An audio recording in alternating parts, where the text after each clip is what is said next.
que é bom pra mim, é onde eu quiser estar.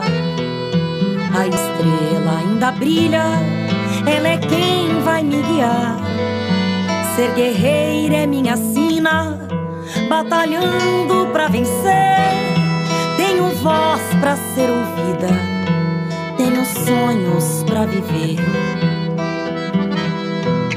Não vão mais conseguir me anular, me calar. Ninguém vai me impedir de cantar e lutar. Seja em casa, no campo, na rua ou na praça. Chega de mordaça, agora eu vou falar. Porque eu sou mulher pra fazer acontecer. Eu sou uma delas, são elas por elas, ocupando os espaços de poder. Nesta semana, o TV Elas por Elas Formação vai falar sobre a série de medidas e políticas públicas anunciadas pelo governo federal voltadas para a igualdade de direito das mulheres. Na primeira aula, Denise Motadal, que é secretária nacional de enfrentamento à violência contra mulheres, fala sobre política de enfrentamento à violência. Na aula de hoje, nós vamos debater as políticas públicas para as mulheres com foco nas políticas de enfrentamento à violência contra as mulheres. Porém, quando nós falamos de políticas públicas de enfrentamento à violência contra as mulheres, é fundamental que nós possamos recuperar, resgatar a história das políticas públicas para as mulheres, com foco na implementação de equipamentos de atendimento e acolhimento às mulheres em situação de violência, para que nós possamos fazer um diagnóstico e falar dos desafios atuais nessa área. Bom, é importante lembrar que ali por volta de 1983, 84, começou no nosso país, começou no Brasil, o início da implantação das delegacias das mulheres. Na época nem eram DEANs, delegacias especializadas no atendimento às mulheres. Eram delegacias da mulher. E ali, a partir dos anos 80, essas delegacias focadas no atendimento às mulheres em situação de violência começaram a ser instaladas. Isso, obviamente, foi fruto de um processo. Isso foi uma conquista das mulheres, porque o movimento feminista, os movimentos sociais, o movimento de mulheres já reivindicavam, então, que houvessem equipamentos públicos voltados para o atendimento das mulheres em situação de violência, na área da segurança pública. Então, essa foi uma conquista muito importante.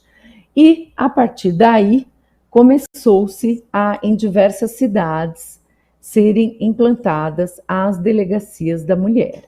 Isso foi o início de um processo de avanço nas políticas públicas, vindo, obviamente, do debate da Constituição Federal, né, da construção de uma nova Constituinte, da democratização do país, da garantia de direitos sociais, trabalhistas para as mulheres. Então, neste ambiente pré-Constituição Federal, as lutas das mulheres já vinham avançando, já tinha um Conselho Nacional dos Direitos da Mulher, e essa foi uma conquista importante. Porém, a partir de então, foi se aprofundando esse debate, e qual era a reivindicação? Que as políticas públicas ofertassem, que então garantissem o atendimento social, psicológico e jurídico das mulheres. Não bastava fazer um boletim de ocorrência, não bastava denunciar ou ter uma queixa formal contra o agressor. Era importante que os serviços era importante que serviços específicos fossem instalados. A partir de então, em algumas cidades, começou-se a implantar Centros de Referência da Mulher, CRMs ou CRANs, Centro de Atendimento às Mulheres, com esse objetivo de garantir o atendimento social e psicológico das mulheres. Mais adiante, começou-se, inclusive, a instalação de casas-abrigo de endereço sigiloso para abrigar, hospedar mulheres em situação de violência. Isso também foi impulsionado junto com a criação dos OPMs, dos Organismos de Políticas para as Mulheres, que são as coordenadorias, as secretarias de políticas para as mulheres, que começavam, então, a despontar, e a partir de toda uma mobilização e do debate da importância do fortalecimento de políticas públicas para as mulheres, a serem instaladas em estados e municípios, em especial estados e municípios do campo democrático popular, que viam a importância de que políticas para as mulheres fossem instaladas com maior estrutura, orçamento, e que não bastava que a Secretaria Municipal da Assistência Social, ou a Secretaria Municipal de Direitos Humanos, ou da Educação, ou o gabinete do prefeito tivesse uma coordenadoria ou uma assessoria sobre o tema, mas que era importante a criação de organismos de políticas para as mulheres com maior autonomia e orçamento, para que as políticas avançassem de forma mais efetiva. Então, essa evolução dos serviços de políticas para as mulheres, assim como a evolução da legislação, a conquista da Lei Maria da Penha, ali em 2006, a conquista da legislação sobre o feminicídio, em 2015, foram acompanhando também o fortalecimento dentro da gestão pública de organismos de políticas para as mulheres. Então, diversas prefeituras foram implementando coordenadorias e, posteriormente, secretarias municipais de políticas para as mulheres. Isso teve o seu auge e um impulsionamento forte quando, em 2003, o presidente Lula implantou a SPM, a Secretaria de Políticas para as Mulheres, com status de ministério no governo federal, e a Secretaria de Promoção da Igualdade Racial, porque são secretarias que têm uma transversalidade muito forte, pensando aí que as mulheres negras estão em uma maior situação de vulnerabilidade e são a maioria das vítimas de violência, criou essas duas secretarias. Isso impulsionou fortemente as políticas nessa área. E a partir da criação da Secretaria de Políticas para as Mulheres, vários editais do governo federal foram lançados que estimulavam os municípios não só a criarem organismos de políticas para as mulheres, conselhos municipais de políticas para as mulheres, assim como os estados criarem secretarias estaduais de políticas para as mulheres, conselhos estaduais dos direitos da mulher, mas também a que os serviços e projetos fossem mais transversais. Então, para além da implementação de serviços de acolhimento às mulheres em situação de violência, centros de cidadania da mulher, programas em parceria com secretarias do trabalho para a geração de programas de trabalho e renda para as mulheres, parcerias com as secretarias da saúde para atendimento às mulheres em situação de violência obstétrica, para a garantia dos direitos sexuais e reprodutivos e do parto humanizado. Isso trouxe um empoderamento maior para as políticas públicas para as mulheres, no sentido de que elas tivessem uma transversalidade muito forte. Então, parceria com o trabalho, com Secretaria de Esportes, assistência social, saúde, educação, emprego, renda, participação popular, foram sendo fomentadas. E, nesse contexto, diversos programas e projetos foram sendo implantados e fortalecidos, porque à medida que a Secretaria de Políticas para as Mulheres elaborava editais que os municípios, os estados poderiam aderir, isso foi trazendo um fortalecimento dessas políticas. Um marco importante, já com um foco maior no enfrentamento à violência contra as mulheres, foi o Disque 180, que hoje é o Ligue 180, que está sendo reformulado, como um serviço de acolhimento, de atendimento e de informação para as mulheres em situação de violência, lançado ali em 2005. E mais tarde, ali em 2013, o lançamento do programa Mulher Viver Sem Violência, pela presidenta Dilma. O que esse projeto previa? Bom, além do aperfeiçoamento e regulamentação do Disque 180, o projeto previa uma implementação de serviços inéditos no país, que são as Casas da Mulher Brasileira. Essas Casas da Mulher Brasileira, a meta ali em 2013 era a implementação de uma Casa da Mulher Brasileira, no mínimo em cada capital do país, eram inéditas. Por quê? Porque no mesmo local, no mesmo espaço, está sendo garantido o atendimento social, psicológico e jurídico, mas também está ali, instalado no mesmo local, o Ministério Público, a Vara de Defesa da Mulher, a Defensoria Pública, o Tribunal de Justiça, hospedagem provisória de 24 horas. Isso prevê uma parceria com o Sistema Único de Saúde para transporte da mulher, caso ela precise de um laudo, de um exame. Então, toda essa pluralidade de serviços implantados no mesmo espaço. O programa e o projeto original previam uma Casa da Mulher Brasileira com cerca de 3.500 metros quadrados, dentro de um terreno de 7.000 metros quadrados. Então, isso foi uma grande novidade, porque isso ajuda a impedir que a mulher percorra um périplo nos serviços. Vai fazer um laudo, vai na Defensoria Pública buscar assessoria jurídica, vai no Ministério Público para fazer o acompanhamento da denúncia, vai na Delegacia da Mulher, vai num Centro de Referência da Mulher buscar um atendimento psicológico, social, e na Casa da Mulher Brasileira, todos esses serviços estão reunidos.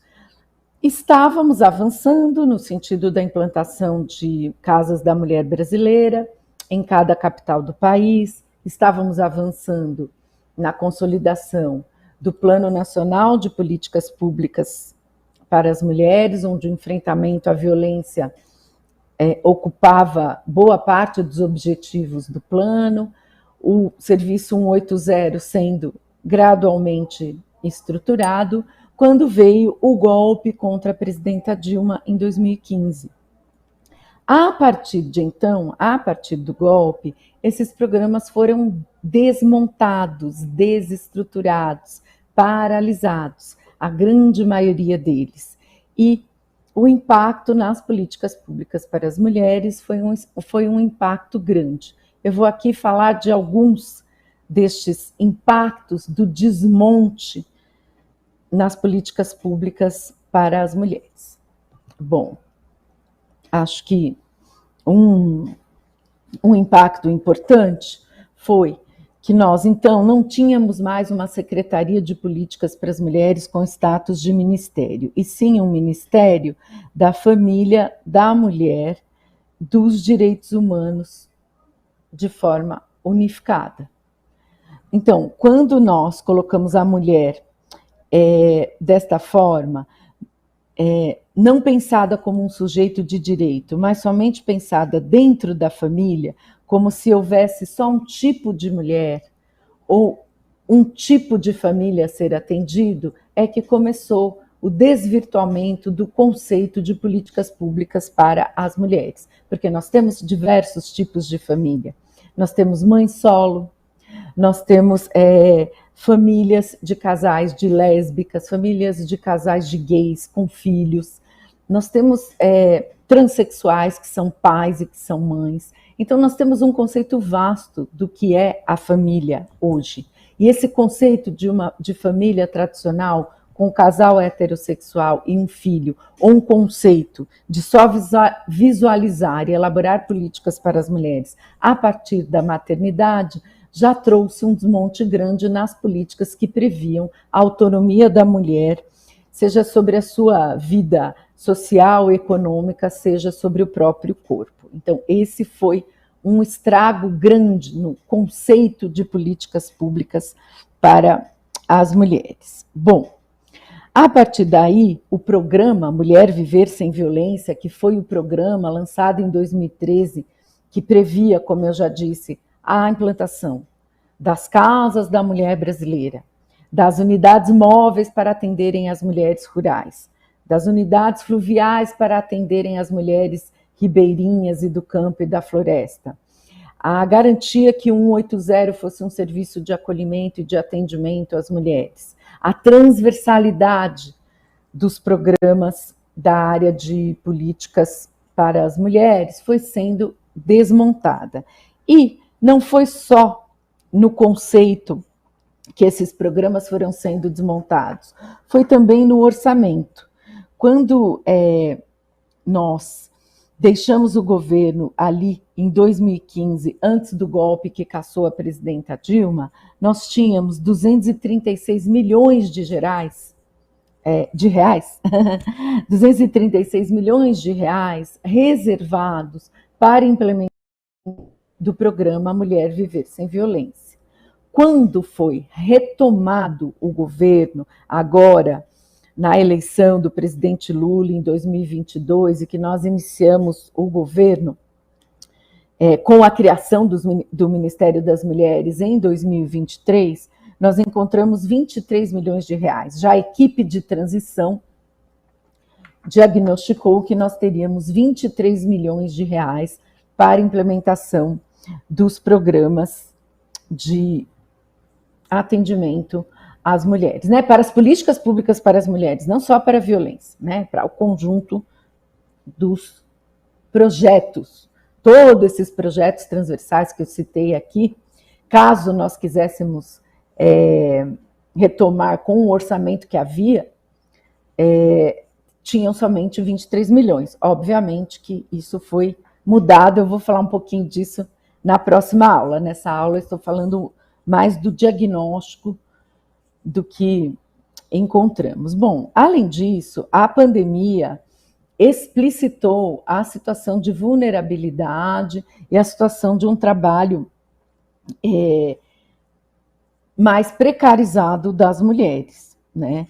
E ficou nítido que durante o governo Bolsonaro, no momento em que o Congresso pautou, né, que foi o Congresso Nacional que pautou, e a oposição teve um forte papel nisso, pautou o aumento da violência contra as mulheres, é que começou a se olhar um pouco mais, ter ações e projetos em meio à pandemia para o enfrentamento à violência contra as mulheres. O valor chegou, destinado pelo Congresso Nacional, a 116 milhões de reais, porém, por decisão do então Ministério da Família, da Mulher e dos Direitos Humanos e do governo Bolsonaro, apenas 37 milhões foram realmente executados. E, em meio à pandemia, as trabalhadoras domésticas, como eu falei, as mulheres estão em maior situação de precarização e vulnerabilidade no mercado de trabalho, precisavam sustentar seus filhos, precisaram trabalhar e se expuseram em meio à pandemia,